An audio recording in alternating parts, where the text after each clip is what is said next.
Hey there friends, Nibs again. Out in the garage tonight doing a little bit of goofing around. Got a couple things I want to get videos done on, but I want to start off with a mail call for you guys and a local bring home. Actually, there's some really cool stuff from a local shop that I found. And we'll start out with the mail call. One of these boxes has some stuff that actually pertains to some work I'm going to be doing on the video display system at my church.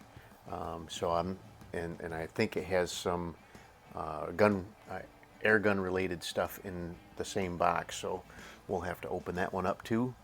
But got my water here. Let's go ahead and start getting into these boxes. I got a couple of them. Got some pretty cool stuff. So one of the new scope that I just got that I showed you guys the other day, the Discovery Optic one. One of the things that they requested, not demanded, but requested as part of my my review was to try to display the clarity of the scope. And I've had a really tough time trying to get a good picture through the back end of the scope to show the reticles and just show how clear they are. So one of the things I bought, and I don't know if it's in this box or not, but one of the things I bought was a fixture off of Amazon that claims to be able to clamp onto just about any size scope with a cell phone holder on it, and it claims that you can get crystal clear pictures through a scope with this thing. So, but we'll see. So, but I want to do, as part of the review for that Discovery Optic, I want to utilize that fixture. So, first thing, I got some, finally broke down and bought some JTS pellets. I hear everybody raving about them. So those ones are 22 caliber, 22.07 grain. These ones are 22 caliber, 16.08 grains. Most of the 22s that I have, I've got several 22 PCPs now, and they really like that 15, 16, 17 grain pellets. Most of them do. A few of them do really good with the 21 grain Barracudas, so I thought maybe those 22 grain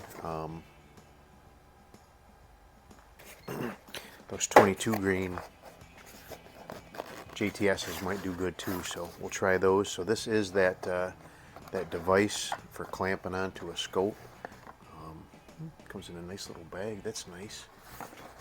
And then it has these adapters that allow you to go to smaller size bells on the back of a scope. So let's take a look at this guy real quick.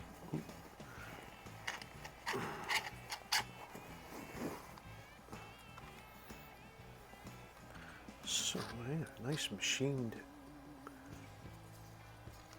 piece there. So you would clamp your phone in right there, and then it's got an adjustment for, so you get your eye relief, and then this clamps down on the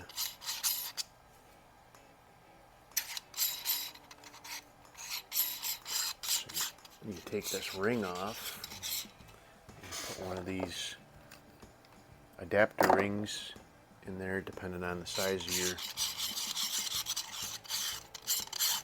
scope bell. Let's see, you gotta take that off. Okay, stand by, we'll figure this out.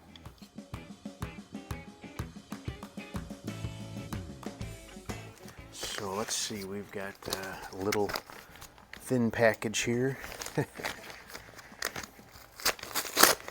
Pretty sure I know what this is. So I really like these adapters. So we have, and all there was those, and oh no, there's more. Almost threw some away. So a lot of the red dots that I've been getting are set up to attach with a Picatinny rail but a lot of the air pistols and air rifles and 22s have 11 millimeter dovetails for mounts. So I found these and I've been using them quite a bit, and I was running low, so I figured I'd grab some more while I was ordering stuff. But these are these little Picatinny to 11 millimeter adapters.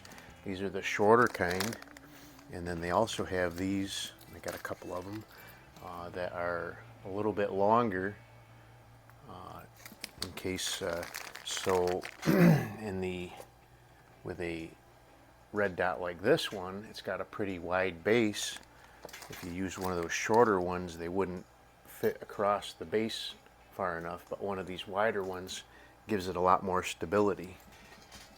So that will help out a lot. I figured out that that short one wasn't quite going to cut it when I mounted one of those on my Springer to test that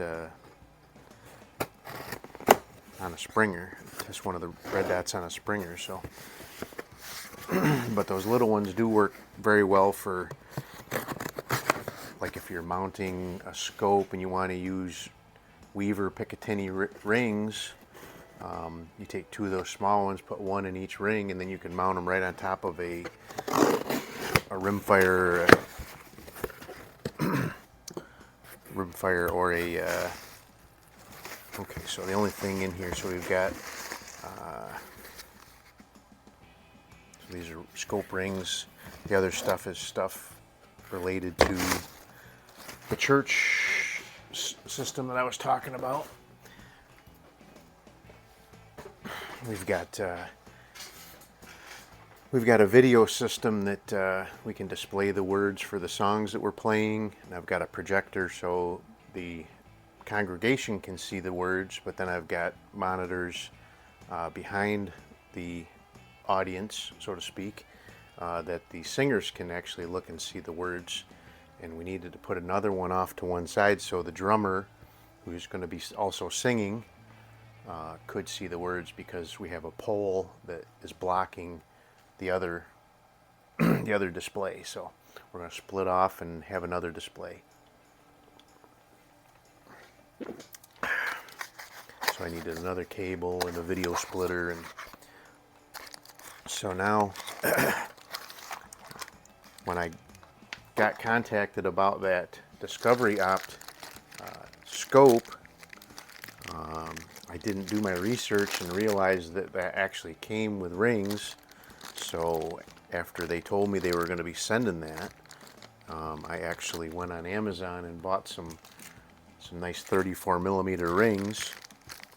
And I really do kind of like these.